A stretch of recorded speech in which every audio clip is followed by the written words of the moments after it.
ons is nou besig om vir ons 'n bietjie 'n boonbrof hier te bou. Ons gooi nou maar net die bene en goeders nou in. Ons het 'n hele paar soos julle kan sien, daar's eie, breie, ek dink 'n bietjie garlic hier binne. Soos julle kan sien, is ons nou net besig om die vleis in te gooi, of die bene in te gooi. En dan gaan ons hulle afkook. En dan gaan ons maar so elke nou en dan net vir julle 'n opdatering doen en kyk hoe kook dit uit op die einde van die dag. So julle sal sien, ons het die bene is soms so lekker rof en grof. So is maar ribbes in die blad en so voorts. Dat alles nou hier ingaan. So dis al die bene. So ons wil mos nou maar die lekker souse wat in die bene is laat uitkook. Julle sal sien, ons gooi nou maar die ding vol. En dan gaan ons net om optop met water. En dan, ja, soos wat ek sê, dan sal ons julle nou maar 'n update gee. Soos wat die, soos wat hy kook en so voorts. En dan, ja, vat ons het van daar af.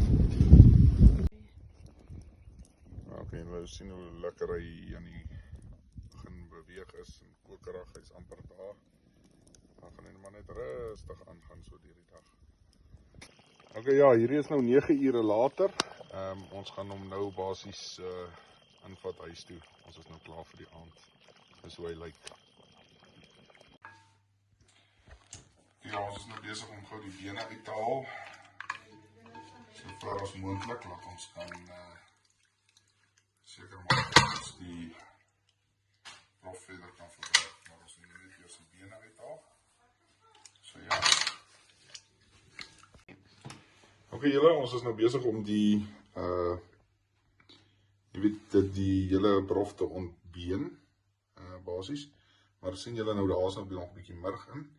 Al die bene sit hom maar net so val hy daarin. En as jy nou skoon bene het, gooi jy sommer klaar aan die beenkant.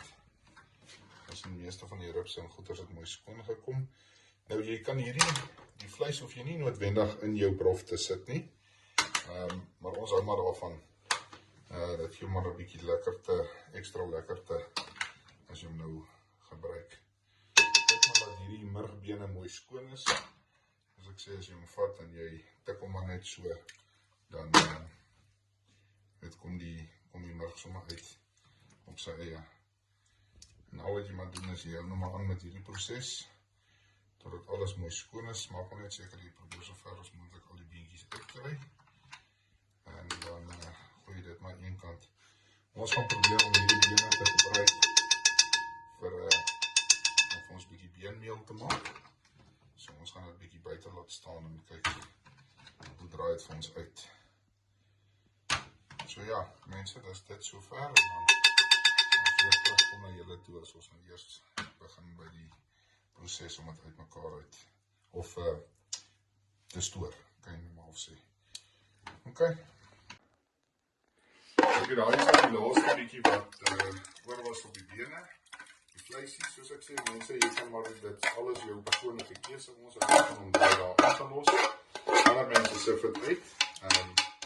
Dis my personal preference op die einde van die dag. Daar is die bene wat nou oorgebly het. Van alles wat ons gedoen het. Ons het alles behalwe die rugstring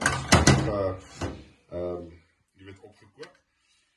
So jy kan nou maar self besluit wat gaan jy met die bene doen. Soos ek gesê het, ons gaan die bene hou en dit bietjie buite laat staan, dat skryf ons beenmeel kan maak nie.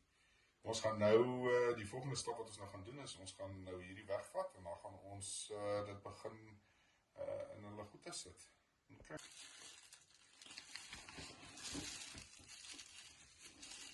Ok, julle, ons probeer 'n ander tegniek. Ons gaan dit in sakkies sit en dan gaan ons dit vries net soos wat dit is. Hierdie is nou vleissakkies, so dit is 'n bietjie beter kwaliteit sakkie. Ek dink nie jy moet dit nou maar gebruik met jou checker sak nie, maar gaan dit nou nie maak nie. Maar ja, dis wat ons dit gaan verpak. Ok julle, ons sit nou hier met ons sakkies, dis 1/2 liter sakkies. Ons like om dit in 1/2 liters te sit, want dit is net makliker om dit te gebruik.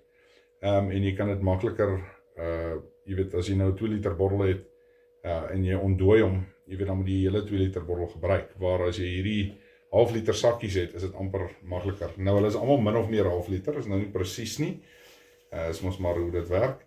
Maar ja, ek hoop dit maak vir julle sin en ek hoop dit kan dalk iemand help as julle dit al self wil probeer. Okay julle, hier is hy nou by sy finale stoorplekkie by die vrieskas. Ons like om soms so in die oonpan te los, want dan maak jy seker, daar is nou nie iets wat steek of moeilikheid maak nie, so hulle vries nou maar sommer net so kliphard. Ja, en hier is sommer net vir die wis en die onwis, is al die skaapminsies wat ons gemaak het van die skaapie af. Lekker ja. Okay julle, bye.